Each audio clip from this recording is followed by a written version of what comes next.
รัศมี15เก็บผักอยู่น้ำบ้านนี่แหละค่ะผักไว้กินกับลาบอันนี้คือผักข้าวตองจ้าต่อมาก็จะเป็นผักหนอกใบบัวบกบ้านเราแล้วก็ไปอีกมุมหนึ่งจ้าอันนี้ผักเมกเด้อค่ะ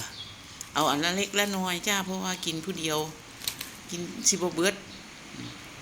ต่อมาด้วยผักพายหรือผักกันจองเนาะยังมีผักอีกอยู่ในตู้เย็นอีกจ้ะมาจัดใส่จานให้เป็นที่เรียบร้อยเลยค่ะลาบคั่วนะครับผักข้าวเหนียวอุ่นๆอุ้ยพี่น้องอย่าบอกไผเลยเรื่องการกินผักหลายๆช่วยย่อยแซ่บคักค่ะทุกคนค่ะคิดว่าสิเบิดบ่นี่เบิดกินเบิดคือเก่าเนาะผักที่นี่อยู่นี่ล่ะ